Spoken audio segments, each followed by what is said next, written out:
जय श्री कृष्णा। कैसे हैं आप लोग फ्रेंड्स। आज की जो चर्चा होने जा रही है बेहद ही महत्वपूर्ण चर्चा हम करने जा रहे हैं, क्योंकि देखिए बहुत ही महत्वपूर्ण इस समय पर योग बना है कि दो ग्रहों ने अपना डिग्री परिवर्तन किया है, यानी कि वो बहुत शक्तिशाली हो गए हैं। उनकी प्रत्येक अवस्था का इस समय पर इतना सुंदर रूप से समन्वयन होना आपके लिए काफ़ी चीज़ों में विलक्षणता उत्पन्न करेगा।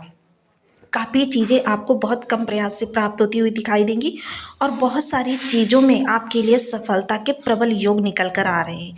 लेकिन वहीं कुछ कार्य ऐसे हैं, कुछ चीज़ें ऐसी हैं कि जिनको इस समय पर आपको थोड़ा सा किनारे रखना होगा, क्योंकि ग्रह बेशक अपनी अवस्था का परिवर्तन करता है, लेकिन साथ में देखिए जब उसका किसी भी ग्रह के साथ विशेष योग बना होता है।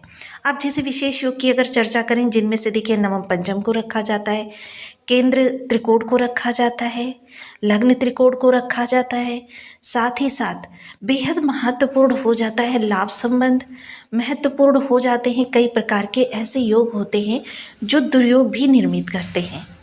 ऐसी स्थिति में हर चीज़ को समझना, जानना और परखना, क्योंकि ज़रूरी नहीं है कि हर चीज़ जो आपको सामने से बहुत अच्छी दिखाई दे रही हो वो अच्छी ही हो। उसमें कहीं पर थोड़ा सा निगेटिव पुट हो सकता है, उसके बारे में भी जानना बहुत ज़रूरी है। हर चीज़ जो है, क्योंकि सिक्के के दोनों पहलुओं को जानकर जब आप आगे बढ़ते हैं तो सफलता आपके लिए सामने आ जाती है। किंतु जब आप सिक्के के एकमात्र पहलू को समझकर अपने कार्यों को करते हैं तो वहीं से आपके लिए निगेटिविटी प्रारंभ हो जाती है और आप ज्योतिष को और बताने वाले को दोनों को ही दोष देने लगते हैं। लेकिन क्या आपने कभी ये सोचा है कि क्या आपने उन निगेटिव पहलू को भी जानने का प्रयास किया है, जो निगेटिव पहलू आ सकते हैं, संभावनाएं हैं जिनकी कि वो आपके इस दौर में आ सकते हैं। क्योंकि कुछ ऐसे योग ही निर्मित हो जाते हैं कि ग्रह अगर स्वतंत्र भाव से देखें तो बहुत अच्छे रिजल्ट आपको देता है, लेकिन अगर किसी योग विशेष के प्रभाव से देखें तो आपके लिए किसी भी प्रकार का थोड़ा सा निगेटिविटी भी उत्पन्न कर सकता है।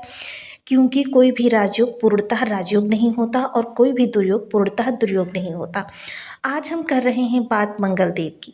देखिए जैसे कि आप इस समय नेट पर देख रहे हैं, 3 सितंबर वो महत्वपूर्ण तिथि है जब दो ग्रह अपनी डिग्री का परिवर्तन करके इस समय मृत अवस्था से सीधे जागृत अवस्था में आ रहे हैं।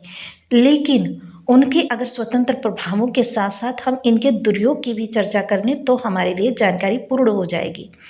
क्योंकि शुभ स्थितियों के बारे में आपने जान लिया, अब यहाँ पर थोड़ी सी आपकी जो सावधानियाँ रखने की हैं वो जानना बहुत ज़रूरी है। क्योंकि मंगल जो पराक्रम के कारक होने के साथ साथ निगेटिविटी के भी कारक माने जाते हैं, क्रूर ग्रह माने जाते हैं, दुर्घटनाओं के भी कारक होते हैं, बल पराक्रम साहस बुद्धि और साथ ही साथ युद्ध वेपन। देखिए जहाँ मंगल को धीर वीर गंभीर कहा जाता है वहाँ ये विश्व स्तर पर भी अपने प्रभाव दिखाई देते हैं। तो आइए जान लेते हैं इस बारे में वीडियो में आगे। तो बने रहिए हमारे साथ इस वीडियो में एंड तक, आपको बहुत कुछ जानने के लिए मिलेगा। यदि आपके लग्न में 10 नंबर बना हुआ है तो ये राशिफल आपके लिए है। यदि कुंडली में कहीं भी चंद्रमा के साथ 10 नंबर बना हुआ है तो ये राशिफल आपके लिए। कुंडली ना होने की स्थिति में आप इसे नाम राशि से भी देख सकते हैं। यदि अभी तक आपने अपने इस चैनल को सब्सक्राइब नहीं किया है तो प्लीज़ सब्सक्राइब कर लीजिए, वीडियो को लाइक कर दीजिए, चैनल को शेयर कर दीजिए। इससे होगा क्या कि हमारे आने वाले हर वीडियो की नोटिफिकेशन मिल सकेगी आपको सबसे पहले। एक प्यारा सा कमेंट करना बिल्कुल ना भूलें। कमेंट से हमें बहुत मोटिवेशन मिलता है, हौसला मिलता है और ये पता चलता है कि आप और क्या जानना चाहते हैं। देखिए 3 सितंबर को राहु देव मृत अवस्था से वृद्धावस्था में प्रवेश करने जा रहे हैं। अब इनके प्रभाव आपको प्राप्त होने प्रारंभ हो जाएंगे। अब राहु जहाँ पर बैठे हुए हैं वो भाव किस चीज़ का है? धन भाव। अब यहाँ से गिनती करते हैं 1 2 3 4 5 6 7 8। 8वें नंबर पर मंगल देव बैठे हैं और वृश्चिक राशि जो होती है वो भी 8वें नंबर का ही वृश्चिक राशि होती है, जहाँ पर मंगल का प्रभुत्व होता है।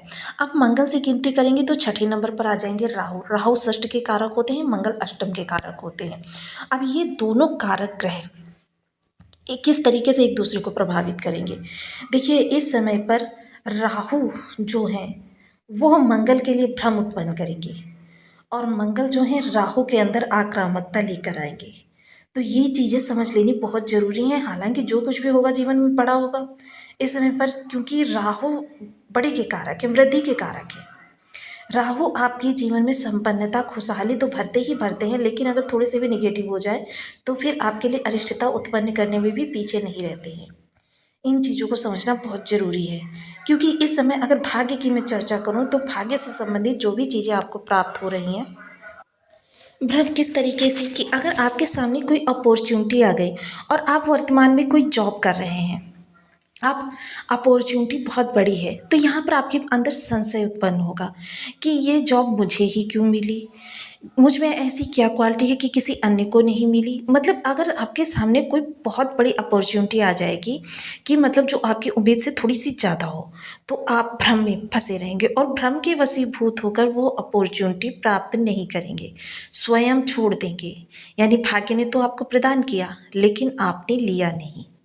वहीं अगर धन बहुत ज़्यादा, कोई भी रिलेटिव आपका या कोई आपका मित्र विशेष आपको गिफ्ट प्रदान कर रहा है, तो आप क्या करेंगे कि उसमें भी आपका संशय। दो मित्रों को आपस में आपने बात करते हुए देखा, वहाँ पर भी आपके अंदर संशय। किसी नए रिलेशन में जा रहे हैं, वहाँ पर भी शंका। मतलब हर तरफ आपको इस समय भ्रम दिखाई देगा।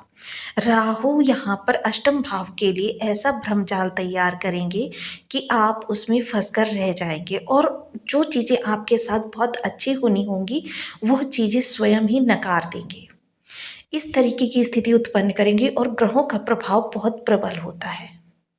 इस चीज़ से कोई इनकार नहीं कर सकता। ये ग्रह जो होते हैं हमारे जीवन में इतने ज़्यादा प्रभाव उत्पन्न करते हैं, इतने ज़्यादा प्रबल रूप से कि देखिए इनसे तो चराचर जगत में देव देवत्व भी नहीं बच सके हैं, तो मनुष्य क्या चीज़ है।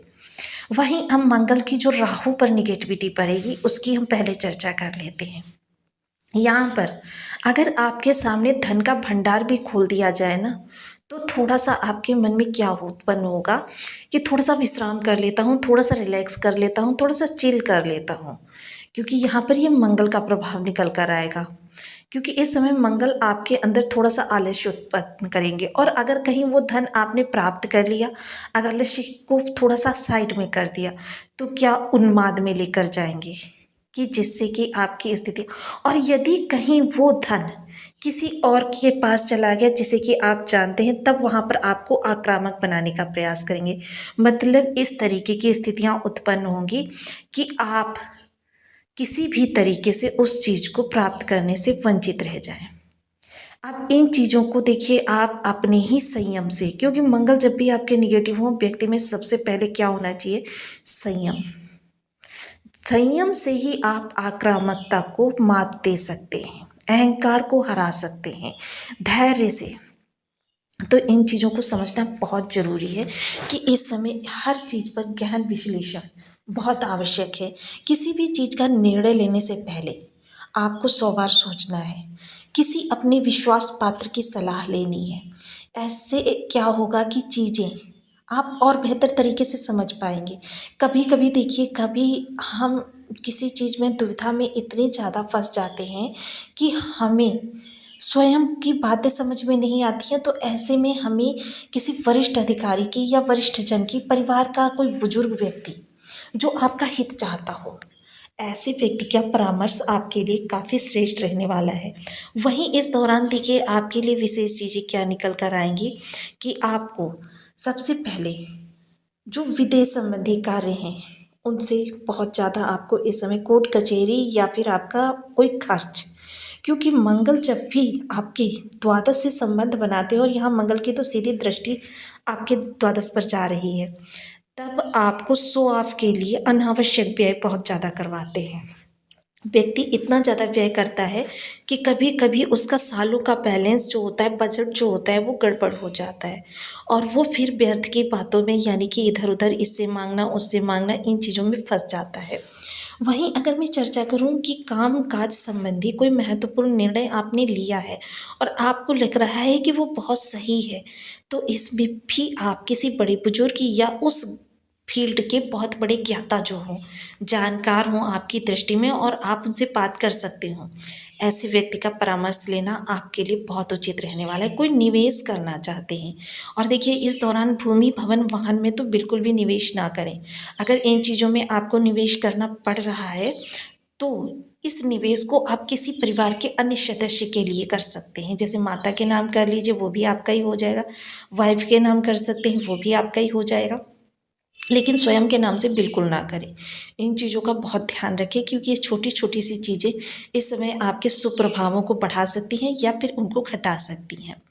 तो देखिए, इसके अलावा एक चीज़ कि अगर कोई आपका प्रॉपर्टी संबंधी विवाद चल रहा है, तो देखिए इस समय अगर हो सके तो उसको डिले करें, उसको बिल्कुल तूल ना दें कि महत्वपूर्ण यही है मेरे लिए, सबसे पहले मैं इसी कार्य को करूँगा। अन्य कार्यों को निपटाते हुए उस विवाद को थोड़ी समय के लिए आप स्थगित कर दें कि आगे समय मिलेगा तब चर्चा कर लेंगे इस बारे में। लेकिन अगर कहीं पर इस दौरान आपने प्रॉपर्टी संबंधी विवाद में फंस गए, तो ये चीज़ें आपकी काफ़ी लंबे समय तक जाने वाली हैं, जिसकी वजह से आपका काफ़ी धन हानि भी होगी और आपका जो माइंड है वो काफ़ी डिस्टर्ब रहेगा। अब इन सब स्थितियों से बचने के लिए आपको कुछ विशेष उपाय करने, देखिए राहु के उपाय तो मैं लास्ट की वीडियो में बता चुकी हूँ। यहाँ पर मैं सिर्फ मंगल के उपाय बताऊँगी। सबसे पहले ओम अंगारकाय नमः, इस बीज मंत्र का आप जितना अधिक हो सके संभव उतना इस बीज मंत्र का जप करें। आप 1 माला, 2 माला, 5 माला, 7 माला या फिर 11 माला का भी जप कर सकते हैं। भाई बंधु, खून के रिश्ते जिनके साथ हों, ऐसे लोगों के साथ मिल बांट कर प्रत्येक मंगल को आप मीठा ग्रहण करें। हनुमान जी देखिए मंगल के आराध्य देव हैं, तो इनकी जितनी ज़्यादा आप आराधना कर सकते हैं वो आपके लिए हितकारी रहेगा। लाल रंग की वस्तुएं जो रक्त वर्ण की हों, उनको धर्म स्थान में या फिर किसी ज़रूरतमंद को दान करें। लाल मसूर हो गया, लाल कपड़ा हो गया या लाल कलावा वगैरह, ये चीज़ें जो होती पूजा सामग्री, इनको भी आप दान कर सकते हैं, ये भी दान की श्रेणी में ही आएंगे। बंदरों को गेहूँ, क्षमा करें, गुड़ चना खिला सकते हैं। इसके अतिरिक्त ब्लड डोनेट कर सकते हैं, प्राणायाम कर सकते हैं। प्राणायाम देखिए कोई भी कीजिए, सांसों